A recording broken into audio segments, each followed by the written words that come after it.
खास सिबिफिनले यस्ता कार्यक्रमहरू गर्नुपर्छ, अरू संस्थाहरूले पनि गर्नुपर्छ भन्ने कुरा हामी बारम्बार सोचिराखेका थियौँ। सुरुमा पनि हामीले धेरै ब्रेनस्टर्मिङ गऱ्यौँ, किनभने यो जनताको माझमा, तपाईँहरूको माझमा रियल कुराहरू आउनुपर्छ। अहिले यहाँ चाहिँ डाक्टर रमेशले गर्नुभएको यसमा पनि कहीँ न कहीँ ब्याङ्कलाई पनि गाली गरेको छ। हामीले त्यसमा कुनै उहाँलाई रोकेको छैनौँ कि कुनै कुरा छ भने तपाईँ ओपनली राख्नुहोस् त्यसलाई। पहिला पनि तपाईहरुको माझमा उहाँले पहिला पनि यही हलमा बसेर अर्को पनि प्रेजेन्टेसन गर्नुभएको थियो। अरू पनि प्रेजेन्टेसनहरू तपाईले हेर्नु भएको छ। सिबिफिनले जहिले पनि एकदम जुन फ्याक्ट कुरा छ त्यसलाई चाहिँ अगाडि ल्याउनु पर्यो। अहिले हामीले जति पनि गर्यौं त्यसको पछाडी यही हो कि देशको आर्थिक स्थिति कस्तो छ र हामी कतातिर गइराखेका छौं त्यसलाई चाहिँ अगाडि ल्याएर त्यसमा एउटा चाहिँ नेशनल कन्सेन्सस बनोस्। तपाईहरु यत्रो सबैले तपाईहरुले खास गरिकन मिडियाका साथीहरुले तपाईहरुले यो कुरा चाहिँ आम जनता सम्म र सँगसँगै चाहिँ जुन स्टेक होल्डरहरु छन् प्राइभेट सेक्टर पनि त्यसमा चाहिँ पक्कै पनि पर्छ र नेपाल सरकारका सबै कर्मचारीहरु देखि लिएर बुद्धिजीवीहरु सबैको लागि यो चाहिँ एउटा चाहिँ चासोको विषय हुन सक्छ। यसमा तपाईहरुले हेर्नुभयो यसैको बारेमा अलिकति म 2-3 वटा पोइन्टमा मात्रै कुरा गर्न चाहन्छु। 100 रुपैयाँ रेमिटेन्स आउँदा 104 रुपैयाँ 50 पैसा खर्चमा गयो।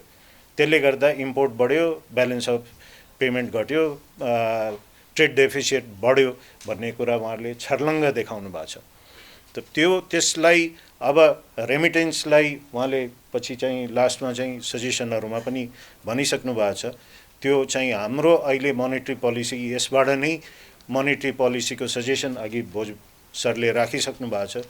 त्यो त्यसैबाट जोडेर आएको हामीले चाहिँ रिसर्च बेसमा नै कुरा राख्न चाहन्छौँ। यसरी चाहिँ एउटा जे मन लाग्यो त्यो कुरा राखेर चाहिँ हुँदैन भन्ने कुरा हामी कुनै पनि कुरा राख्दाखेरि त्यसलाई रिसर्च गरेर त्यसलाई चाहिँ राम्ररी केलाएर मात्रै राखौं भन्ने हिसाबमा चाहिँ हामीले एउटा थिङ्क ट्याङ्कको रूपमा देशलाई नै थिङ्क ट्याङ्कको रूपमा चाहिँ एउटा चाहिँ सजेसन दिनु पर्यो भन्ने यस्तो संस्था अहिले नभएको हुनाले यो बैंक वित्तीय संस्थाले आफ्नो क्षेत्र छोडेर अरू पनि काम गरेको छ।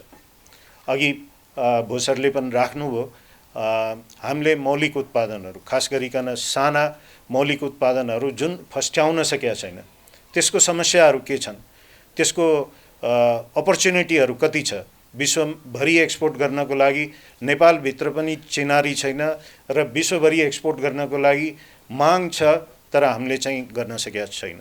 एकातिर हाम्रो अब एउटा एक्जाम्पल दिन्छु, अल्लोको उत्पादनको कुरा गरौँ। अल्लोको घाँस कुहेर गइराखेको छ, टिपेको छैन, टिपेर पनि के काममा लिइराखेका छौँ भने गोरु बाँध्नको लागि र त्यो छानालाई त्यो बाँध्नको लागि डोरीको हिसाबमा युज गरिराखेका छौँ।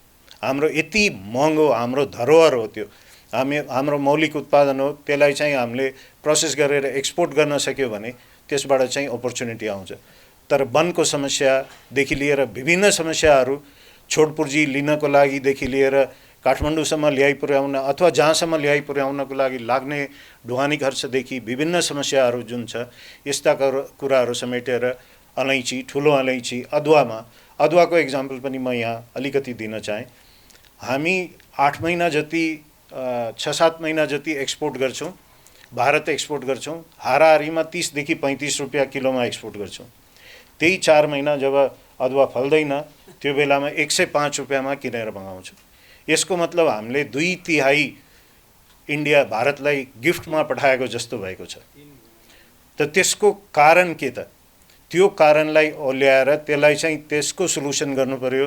नेपाल सरकारलाई त्यो देखाइदिनु पर्यो। सानाहरूको भोइस भएन भन्ने कुरालाई लिएर हामीले 10 वटाको अघि भन्नुभयो 10 वटा यस्ता मौलिक उत्पादनहरू र एक्सपोर्ट हुन सक्ने उत्पादनहरूलाई भएका समस्या र अपर्च्युनिटी कहाँ छ त्यतातिर देखाउने एउटा रिपोर्ट अब चाँडै तपाईहरुको माझमा फेरि हामी लिएर आउनेछौँ।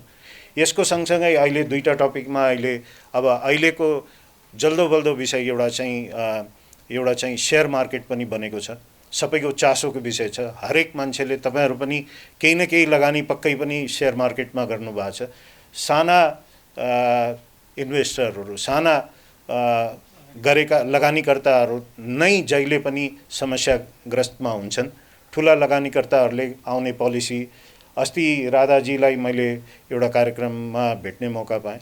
उहाँले राखेको कुरा एकदमै मलाई मनले छोयो कि यो 4-12 को कुरा जसलाई 4-12ले छोयो उनीहरूलाई त पहिलादेखि नै थाहा थियो 4-12 को पोलिसी आउँदैछ।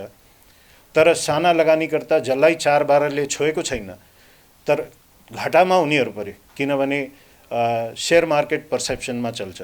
त अब यसमा के सुधार गर्नुपर्छ भन्ने कुरालाई हामी चाहिँ यसको लागि पनि एउटा चाँडै एउटा उहाँहरूको जस्तो संस्था या जसले एक्सपर्टहरूलाई लगाएर एउटा रिसर्च गराउनेछौँ। अर्को चाहिँ हाम्रो अहिलेको समस्या चाहिँ एफडीआई एकदम घट्दो छ। उहाँले देखाउनु भयो यो रिपोर्टमा 0.5 मा झरिसकेको छ। त्यसको नआउने कारण र अपर्च्युनिटीहरू के हुन सक्छ। हाम्रो यहाँ भएका एफडीआई, जुन बाहिरबाट आएका एफडीआईहरूले राम्रो काम गरेको छ, राम्रो पैसा कमाएको छ। त्यसको ठुलो ज्वलन्त उदाहरण एनसेल हो। त्यसपछि नेपाल लिभर पनि हो, डाबर पनि हो। यस्ताहरू धेरै उदाहरणहरू छन्। तर त्यसलाई हामीले मार्केट गर्न सकेका छैनौँ। त्यसको डाटाहरू बनाएर त्यसलाई चाहिँ हामी चाहिँ अगाडि ल्याएर अब कसरी गर्नु पर्यो भन्ने कुरामा चाहिँ सिबिफिनले निकट भविष्यमा काम गर्दैछ। त्यसको लागि पनि र यस्ता कुराहरू अबको आवश्यकता के त, हामीले यो सबै रिपोर्ट हेर्यौँ। हामीले मौद्रिक नीतिमा हाम्रा सुझावहरू दियौँ, जुन अहिले भोसरले राखिसक्नु भएको छ। त्यसैले म त्यतातिर गइनँ। मेरो भनाइ यहाँ यति मात्रै हो। यहाँहरूको बाट मैले चाहिँ एउटा मेसेज के दिन चाहन्छु भने अबको आवश्यकता हाम्रो के, हाम्रो देशको आवश्यकता हामीले हेर्यौँ। हामी समस्यामा छौँ। सबैले समस्याको मात्रै कुरा गरेर भएन। अब समाधानतिर जानु पर्यो। समाधान भनेको के हो भने त्यही उहाँले भनेकै कुरा फेरि दोहोऱ्याउँछु। रेमिटेन्सबाट आएको पैसालाई सञ्चितमा लानु पर्यो। रेमिटेन्स बढाउनु पर्यो, त्यसलाई सञ्चितमा लगानी गर्नु पर्यो। त्यसको लागि वातावरण बनाउनु पर्यो। यदि रेमिटेन्सको पैसा 2 वर्षको लागि जाने मान्छेले सञ्चित गर्छ भने त्यसलाई हामीले 10 दोबर उनीहरूले गरेको सञ्चित जुन फिक्स्ड डिपोजिट हुन्छ त्यसको हामी 10 दोबर चाहिँ लोन दिने व्यवस्था हामी गर्छौँ। राष्ट्र ब्याङ्कले गरिदिनु पर्यो भनेर हामीले त्यो पनि माग राखेको छौँ। एकातिर त्यसको आवश्यकता छ। ब्याज दर पनि बढिदिउँ। अरू के गर्न सकिन्छ, सोशल सिक्युरिटी, इन्स्योरेन्स जस्ता कुरा गर्न सकिन्छ। हामीले नै सिबिफिनले उठाएको कुरा अहिले सेभनले गर्न लागेको छ। 10% आइपिओमा चाहिँ रिजर्भ गर्ने यो रेमिटेन्सबाट आएको पैसाको लागि। त्यो पनि एनआरएन बाहेकको कुरा हो। यो शुद्ध ब्याङ्कमा आएको चाहिँ बाहिरबाट आएको रेमिटेन्सको जसले यो खास गरिकन काम जुन विदेश जाने कामदारहरूको लागि चाहिँ यो व्यवस्था गर्ने हामीले सुझाएका छौँ। त्यसको आवश्यकता छ। अर्कोतिर लगानी, ब्याङ्कले लगानी गर्यो, 1% लगानी थप्दाखेरि 0.5% महँगी बढायो। र अहिले यो चार्टले पनि हेर्यो। पहिला हाम्रो उपेन्द्र पौडेलजीको अध्यक्षतामा हामीले लिक्विडिटी क्राइसिसको बारेमा पनि गरेका थियौँ। त्यसले पनि त्यही देखाएको थियो कि अहिले प्रोडक्टिभ सेक्टरमा ब्याङ्कहरूको लगानी छैन। हाम्रो मुलुकै आयातमुखी भयो। हामी सबैले त्यसलाई चाहिँ बाहिर हाम्रा भाइ र बहिनीहरू बाहिर गए, उनीहरूले पैसा पठाए, त्यसबाट इम्पोर्ट गरेर राजस्व कमायौँ, राजस्वमुखी भयौँ र त्यसलाई चाहिँ हामीले त्यसैलाई विकास मान्यौँ। हामीले प्रोडक्टिभ सेक्टर सबै छोडिदियौँ। खेतहरू सबै हाम्रो बाँझो भयो। हामीले उत्पादनतिर ध्यानै दिएनौँ। सबैजना केमा लाग्यो भने हाम्रो त जीडीपी ग्रोथ 5-6-7% भइरहेको छ भन्ने कुरामा हामी गयौँ। तर त्यो दिगो छैन भन्ने कुरा अब त देखियो नि त। अबको अवस्थामा हामीले प्रोडक्टिभ सेक्टरमा ब्याङ्कहरूले पनि लगानी गर्नुपर्छ भन्ने कुरा हामीले चाहिँ एकदमै अठोटका साथ हामीले पनि प्रण गर्नुपर्छ।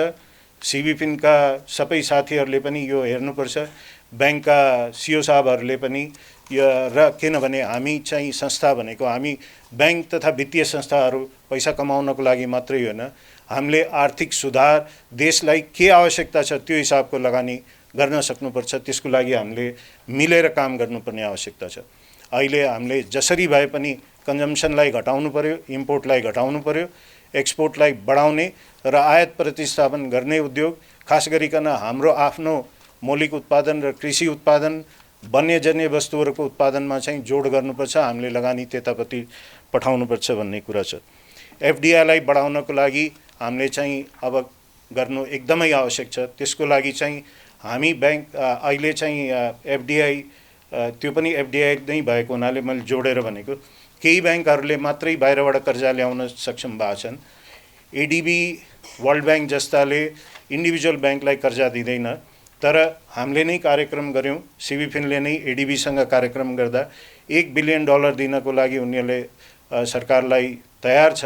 त्यो पैसा लोनको लागि पनि दिन तयार छ। त्यो सरकारले लोन लिएर बैंकहरूलाई दिनु पर्यो। उनीहरूको एउटा मात्रै त्यसमा शर्त के छ भने एसएमई र साना उद्योगमा मात्रै लगानी हुनुपर्छ भन्ने शर्तको साथमा त्यो पैसा आउँछ, सशर्त पैसा आउँछ।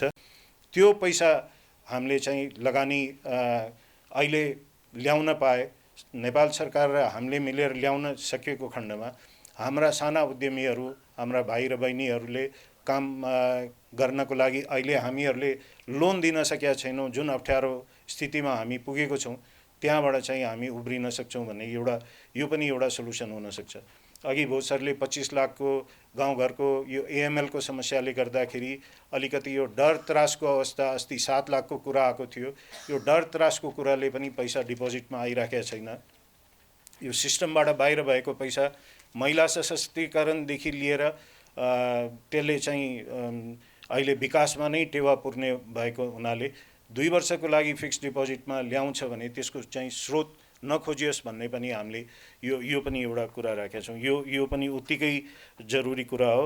र एउटा अर्को आवश्यक कुरा हो, प्रोडक्टिभ सेक्टरमा चाहिँ ब्याज कम हुनुपर्छ, सिंगल डिजिटमा नै हुनुपर्छ भन्ने हाम्रो चाहना हो। त्यसैले यो डुअल इन्ट्रेस्ट रेट पोलिसी आउनुपर्छ, दुईटा छुट्टा-छुट्टै, ट्रेडिङको लागि 4% बढी र प्रोडक्टिभ सेक्टरको लागि खास गरिकन कृषि, आयात प्रतिस्थापन उद्योग, रोजगारीमूलक उद्योग, निर्यातमुखी उद्योगदेखि लिएर इन्फ्रास्ट्रक्चर प्रोजेक्ट जस्तै हाइड्रो पावर आदि इत्यादि, यिनीहरू सबैमा चाहिँ ब्याज कम हुनुपर्छ। होइन भने भोलि टुरिज्म मैले कुनै सेक्टर छुटायो भने प्रोडक्टिभ सेक्टर एज अ होलमा चाहिँ ब्याज कम हुनुपर्छ भन्ने हाम्रो भनाइ छ। र यो चाहिँ हामीले पनि कडाइका साथ लागू गर्नको लागि चाहिँ राष्ट्र बैंकले त्यस्तो नीति लिनुपर्छ।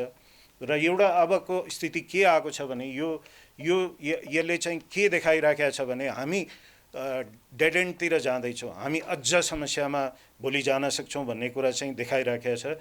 त्यसको लागि चाहिँ एउटा नेसनल कन्सेन्सस बन्नु पर्यो। नेपाल सरकार, राष्ट्र बैंक, प्राइभेट सेक्टर सबै एक ढिक्का भएर चाहिँ काम गर्नुपर्ने आवश्यक छ। त्यसको लागि चाहिँ अब आउने मौद्रिक नीतिले धेरै कुरा भर पर्छ। अहिले बजेट, अघि बहिनीले मलाई सोध्नुभयो कि यो बजेट चाहिँ एक्सपान्सनरी आएको छ, मौद्रिक नीति कस्तो आउनुपर्छ भनेर। तर अहिलेको बेलामा एक्सपान्सनरी मौद्रिक नीति आउन सम्भव कुनै हालतमा छैन, किनभने जुन हिसाबको चाहिँ त्यसमा लगानी चाहिन्छ त्यो गर्न सकिँदैन। त्यसैले यो जुन हिसाबले गइराखेको छ त्यसरी गएर भएन। अहिलेको लागि कन्ट्र्याक्सन नै आउँछ, तर प्रोडक्टिभ सेक्टरमा लगानी गर्नको लागि पैसा चाहिन्छ। त्यसैले हाम्रो यो सीसीडी रेसियो या त फर्काएर ल्याउनु पर्यो या 90%बाट 95% सशर्त लगानी चाहिँ प्रोडक्टिभ सेक्टरमा मात्रै जाने गरी चाहिँ आउनुपर्छ भन्ने हाम्रो अर्को कुरा छ। अब मैले धेरै बोलिसकेँ, धेरै कुरा गर्न चाहिनँ। अबको आवश्यकता हाम्रो कृषि क्रान्ति गर्ने हो, औद्योगिक क्रान्ति गर्ने हो। यो हामी चाहिँ कृषिबाट एकैचोटि प्रोडक्टिभ सेक्टरलाई छोडेर हामी चाहिँ सर्भिस सेक्टरमा जम्प गऱ्यौँ। त्यसले गर्दा हाम्रो यो समस्या परेको हो। यसलाई चाहिँ हामीले अब चाहिँ फर्केर गाउँमा गएर कृषि नै गर्नु पर्यो।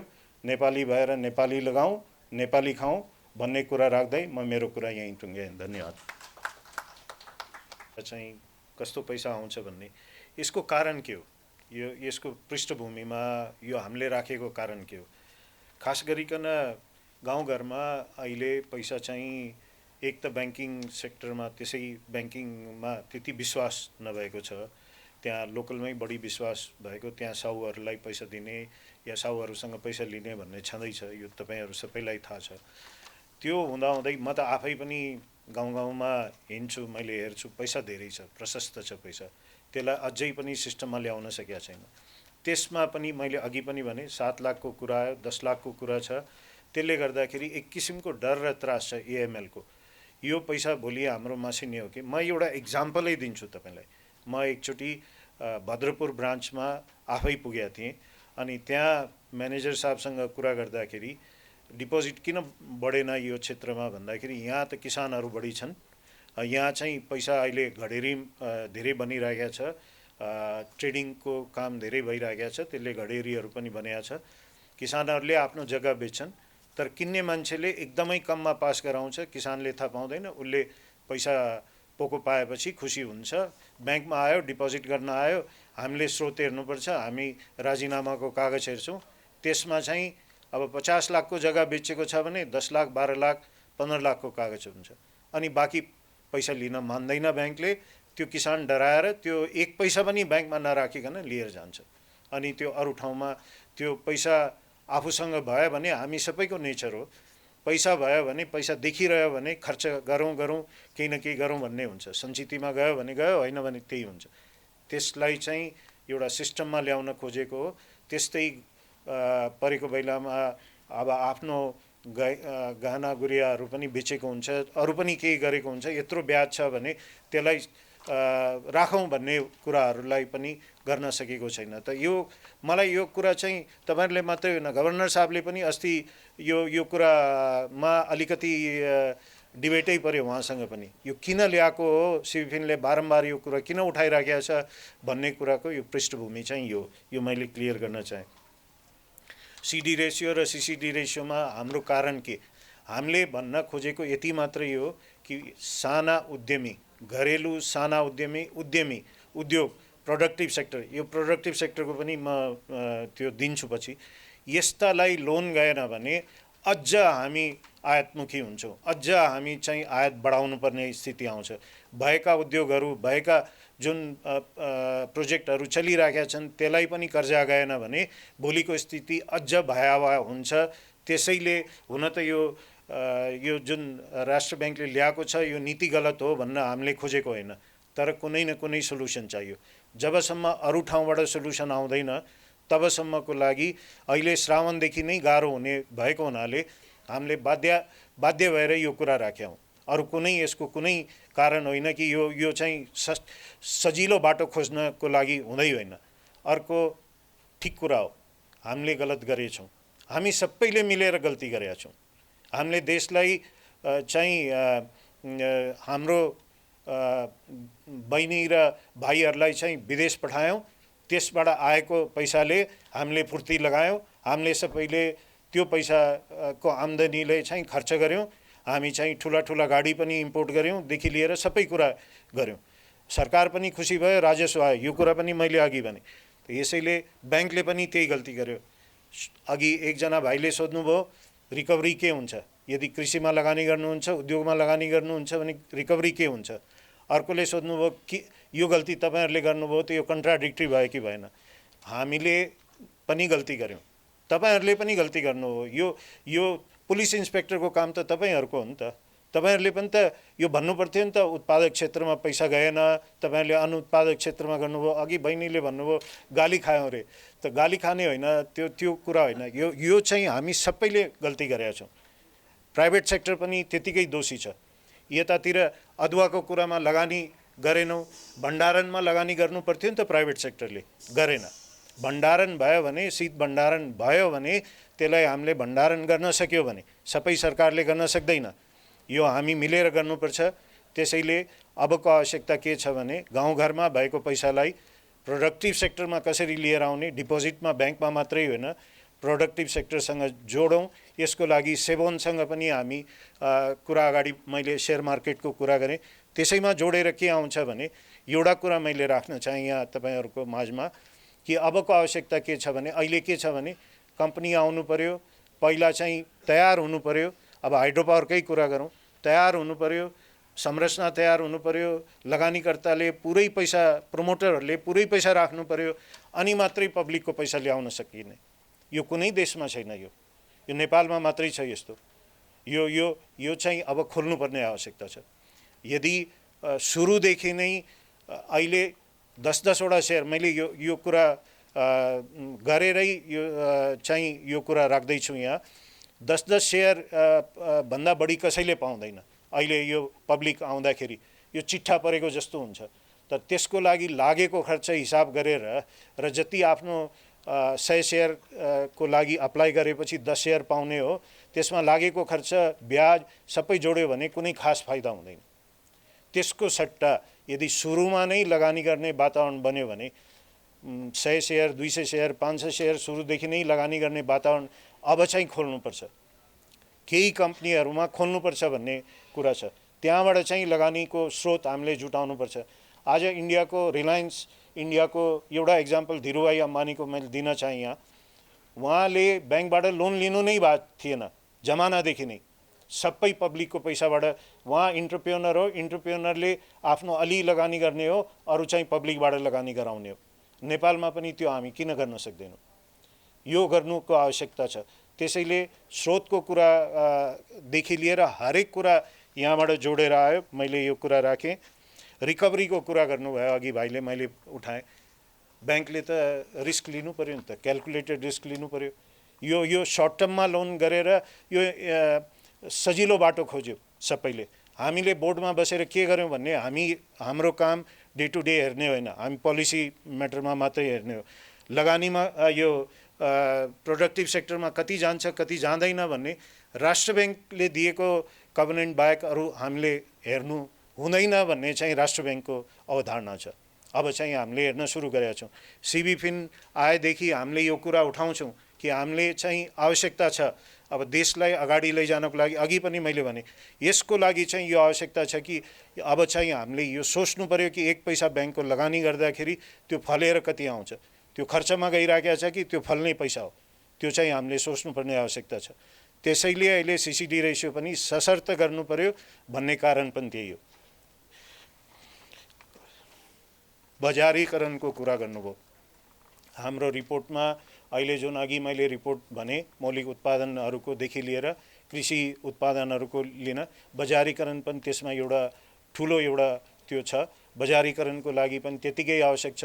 हामीले हाम्रो सजेसनमा दिएको सजेसनमा भाटबटेनी जस्तामा 20% ठाउँ चाहिँ नेपाली उत्पादनले पाउनु पर्यो। सरकारले गर्दाखेरि 50% चाहिँ घटीमा पनि 50% चाहिँ सरकारले नेपाली उत्पादन मात्रै किन्नु पर्यो, त्यो बाध्यात्मक आउनुपर्छ भन्ने कुरा छ। यस्ता कुराहरू पनि हामी उठाइराखेका छौँ। सिबी फिनले यो पुरा देश निर्माण गर्नको लागि चाहिँ जुन अरू संस्थाहरूले पनि गर्नुपर्ने काम चाहिँ नगरेको देखेर उनीहरू चाहिँ अहिले सबै आयातमा रमाएका छन्। आज बिहान मात्रै मैले एउटा न्युज पढेँ, हुन त त्यो अलि बोल्यो भने अलि चर्को होला कि, तर एउटा इम्पोर्ट गर्ने कम्पनी, गाडी र स्कुटीहरू इम्पोर्ट गर्ने कम्पनीले 4.5 अर्ब 450-56 करोड कति आम्दानी गरेको छ। एउटा ब्याङ्कले 2 अरब 3 अरब आम्दानी गर्यो भने तपाईँले ठुला अक्षरमा लेख्ने हुन्छ ब्याङ्कले त यो चाहिँ यो एकदम शास्ति गर्यो, यो गर्यो। कतिजनालाई उनीहरूले रोजगारी दिएको छ र कतिजनालाई ब्याङ्कले रोजगारी दिएको छ। या एउटा उद्योगको कुरा गरौँ या एउटा कृषिको फर्मको कुरा गरौँ, कति आम्दानी गरेको छ। यो लगानी किन यता गयो भन्ने कारण पनि खोज्नु पर्यो। व्यवसायीहरू, व्यापारीहरू, म पनि हो, म दुईटा जुत्ता लगाएको छु। म एकातिर चाहिँ ब्याङ्कको अध्यक्ष पनि हो, ब्याङ्क तथा वित्तीय संस्थाको अध्यक्ष हो भने अर्कोतिर म चाहिँ व्यवसायी होइन, उद्योगी हो। म चाहिँ निर्यातकर्ता हो, आयातकर्ता होइन। त्यो आफ्नो ठाउँमा छ, तपाईँहरू सबैलाई थाहा छ। तर अहिले यो समस्या कहाँ छ भने राज्यले के भन्यो भने हामीलाई एक्सपोर्ट चाहिँदैन, यत्रो वर्षदेखि हामीलाई रेमिटेन्सको पैसा पुगेको छ, हामीलाई राख्ने चाहिँ विदेशी मुद्रा राख्ने ठाउँ छैन। त्यसैले तपाईहरू माग्ने मान्छेहरू यहाँ नआउनुहोस्। एक्सपोर्ट गर्नको लागि केही न केही सहुलियत चाहिन्छ, केही न केही राज्यले पनि त्यसमा चाहिँ सहभागी हुनुपर्छ।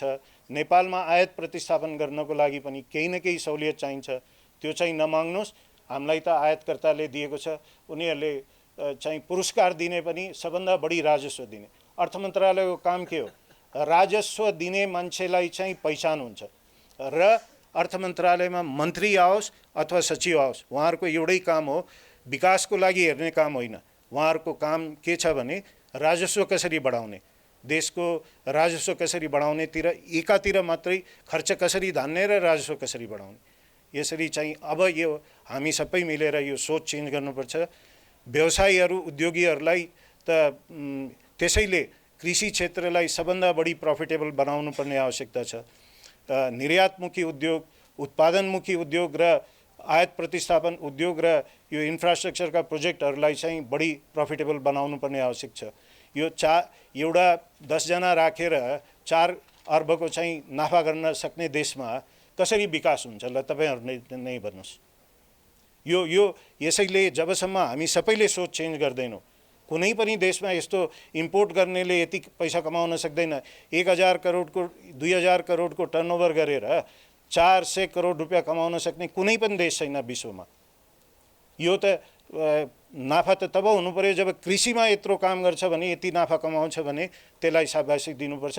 त्यो चाहिँ यो फुर्ती गर्ने कुरा होइन नि त, यो ट्रेडिङमा गरेर फुर्ती गर्ने कुरा होइन नि त। यसमा चाहिँ तपाईहरुले लेख्नु पर्यो नि यस्ता कुराहरू। यस्ता कम्पनीहरूलाई पब्लिकमा ल्याउनु पर्यो, पब्लिक लिमिटेड बनाउनु पर्यो। त्यसले गर्दाखेरि पुँजीको परिचालन हुन्छ।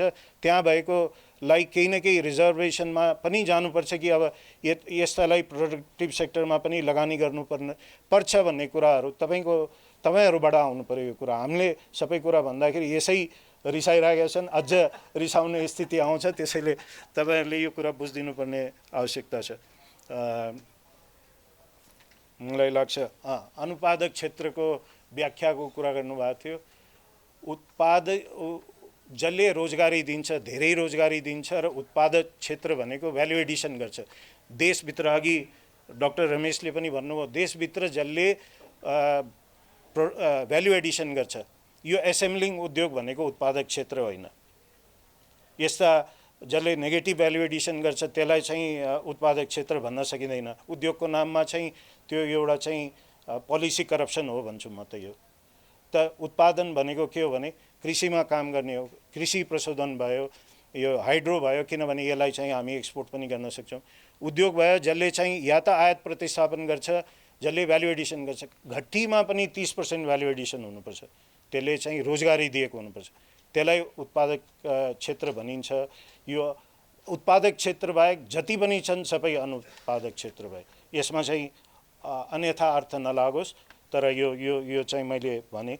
र यो राष्ट्र ब्याङ्कलाई दिएको तपाईहरुको यसको चाहिँ सजेसनहरू के छ भने, एउटा हाम्रो सजेसन मैले अघि पनि भनिसकेका थिएँ, तर 1, 2, 3 भन्दाखेरि 1 नम्बरमा रेमिटेन्सलाई चाहिँ प्रोडक्टिभ सेक्टरमा र सञ्चितमा लानुपर्ने हो।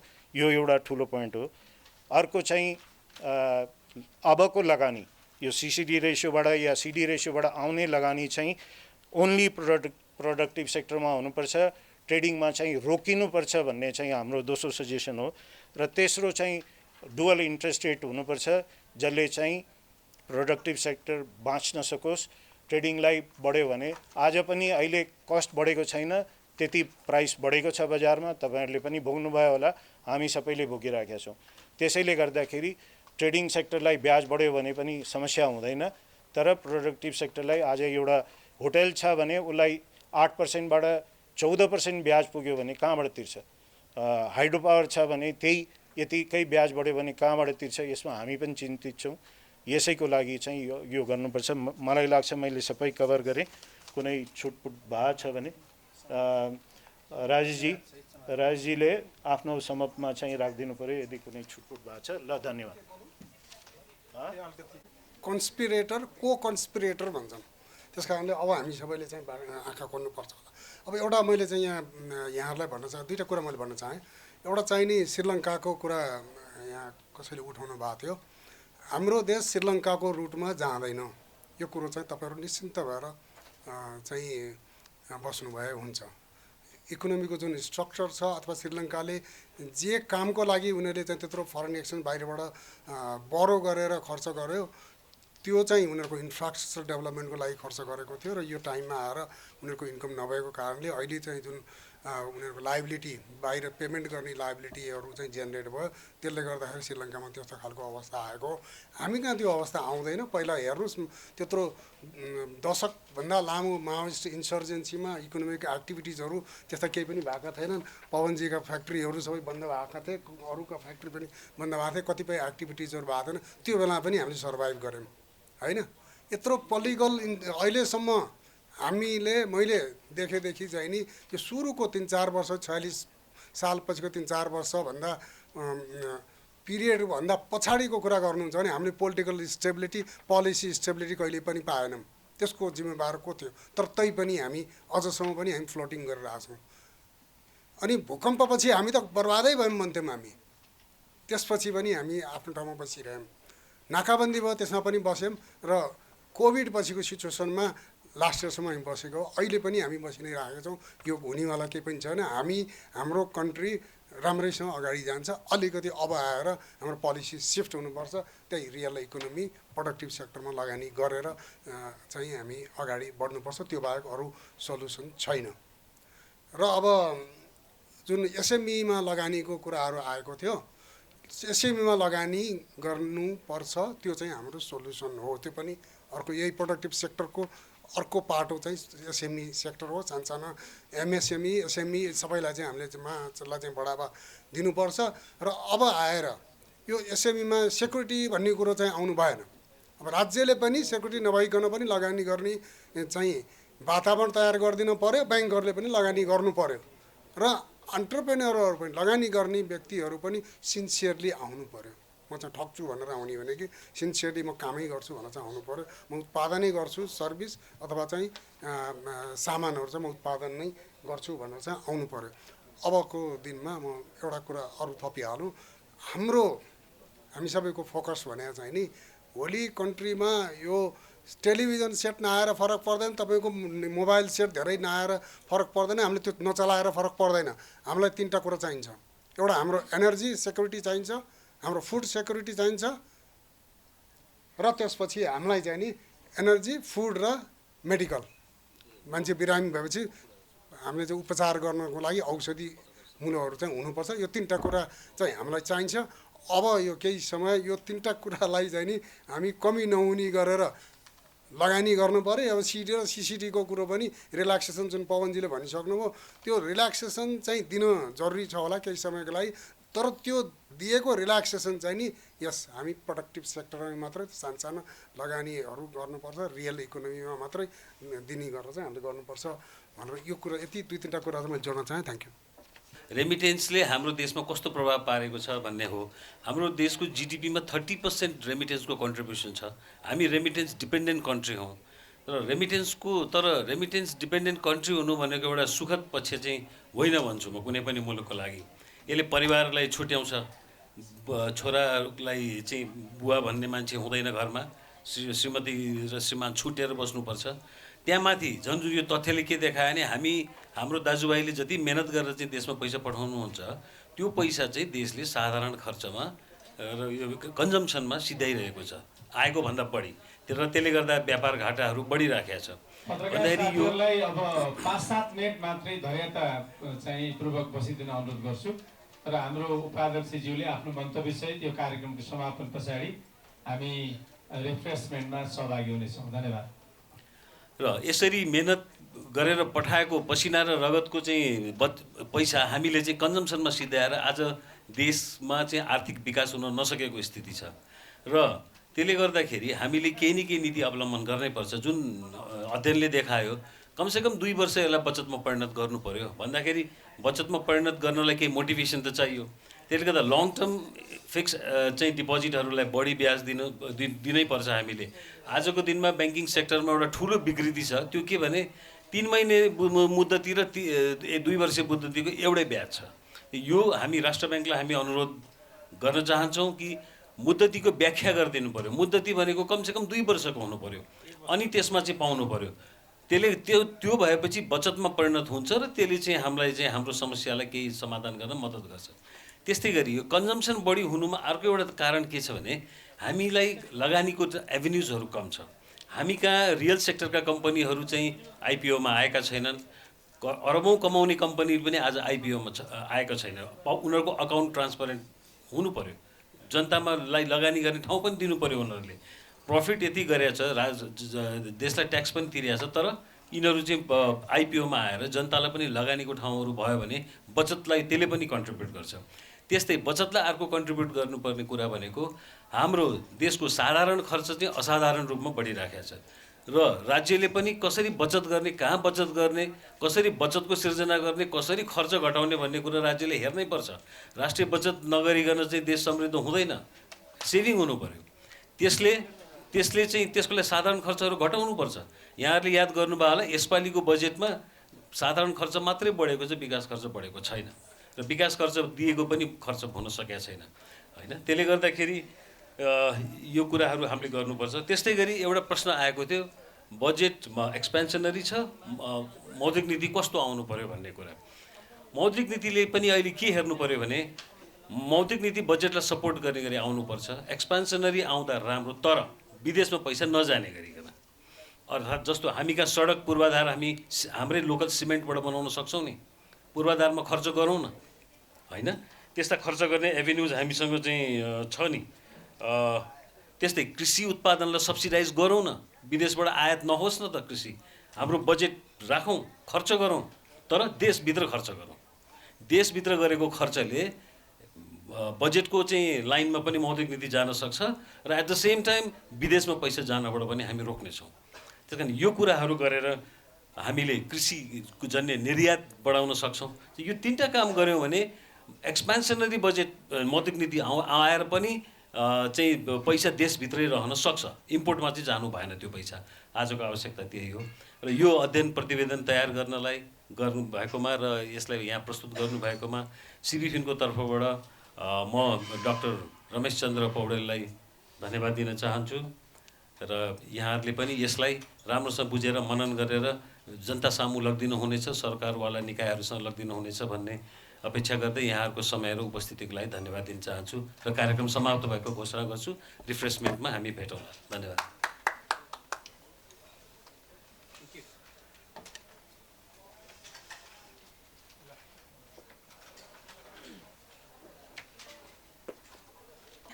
तर मैले 2-3टा पोइन्टलाई अलिकति फोकस गरौँ भन्ने लाग्छ। एउटा चाहिँ यो रेमिटेन्स 2 वर्षमा कसरी होल्ड गर्ने भन्ने वास्तवमा चुनौतीपूर्ण छ। फ्यामिलीको हाउसहोल्डको सेभिङ हुन्छ हुँदैन भन्ने पनि चुनौतीपूर्ण छ। कसैकोले पठाएको पुरै खाँदा पनि नपुग्ला, तर जसले सक्छ उसलाई चाहिँ मोटिभेट गर्न पर्यो। त्यो भएपछि के गर्न सकिन्छ? 2% ब्याज बढिदिने हो कि वा त्यो डिपोजिट गरे बापत कमर्सियल ब्याङ्क वा कुनै फाइनेन्सियल इन्स्टिट्युट्समा दर्ता गरे डिपोजिट गरे बापत उसलाई इन्सुरेन्स कभर बढी गर्ने हो कि? यस्तो थुप्रै कार्यक्रमहरू गर्न सक्छन्। त्यसमध्येका केही लिस्ट चाहिँ भोज सरले गरेको लिस्टमा पनि छ, त्यो रिपोर्टमा पनि छ। तर मैले त्यो जस्ट फर इक्जाम्पल भनेको छु। त्यो यही नै भने 2% दिने कि 1.5% दिने भन्ने पनि डिबेट हुनसक्छ पछि। त्यो चाहिँ छुट्टै मेकानिजमले गरोस्, त्यो भन्ने काम हाम्रो होइन। तर हाम्रो काम चाहिँ भनाइ के हो भने ल अलिकति बढिदिएर भए पनि रेमिटेन्स आफूतिर आकर्षण गर भन्ने मात्रै हो। 2% दिन्छ, मार्केटले डिटरमाइन गर्नु पऱ्यो नि। त्यो 2% बढिदिएर आउने कि 4% दिएर आउँछ भन्ने कुरो त उनीहरूलाई के गर्दा मोटिभेसन हुन्छ, हुन्नेवालाले कति देखान्, त्यसको म्याचिङ के गर्न सकिन्छ, त्यो पाटोबाट जानु पर्यो भन्ने लाग्छ एउटा है। अर्को चाहिँ तपाईँहरूले कसैले सोध्नुहुन्छ कि भने डर लागेको थियो मलाई, तर कसैले सोध्नु भएन कि लोनले पनि प्राइभेट सेक्टर दिएको लोनले पनि पोजिटिभ इम्प्याक्ट गर्ने, ट्रेड घाटा बढाउने, अनि त्यसपछि रेमिटेन्सले पनि घाटा बढाउने भएपछि के गर्ने त भनेपछि 2टाको अलग अलग एन्सर छ। रेमिटेन्स चाहिँ लङ टर्मसम्म होल्ड गर्न जान्नु पर्यो भने ब्याङ्किङ सेक्टरले चाहिँ लोन दिने सेक्टरहरू छुट्याउनु पर्यो। र पवन सरले राइटली के भन्नुभयो भने हाम्रो चाहिँ 1994सम्म 96सम्म भनौँ न, 96सम्मको डेटा हेर्नुभयो भने म्यानुफ्याक्चरिङ सेक्टरले स्लाइडली माथि हम जस्तो देखिन्छ। मेरो एउटा पेपर पनि छ बाहिर, तपाईँले हेर्नुभयो भने हेर्नुहुन्छ, डाक्टर सोनी माग्ले र मेरो त्यो नेपालको त्यो स्ट्रक्चरल ट्रान्सफर्मेसनको बारेमा।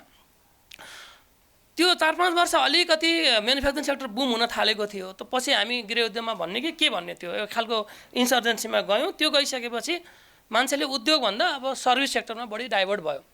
सर्भिस सेक्टरमा जानु र म्यानुफ्याक्चरिङ सेक्टरमा लगानी गर्नुका दुईवटा डिफ्रेन्स छन् धेरै रूपमा। एउटा त म्यानुफ्याक्चरिङ सेक्टरले एकदमै अशिक्षित अनि अर्धशिक्षित वा अनस्किल टाइपको मेन पावरलाई पनि जागिर दिन्छ।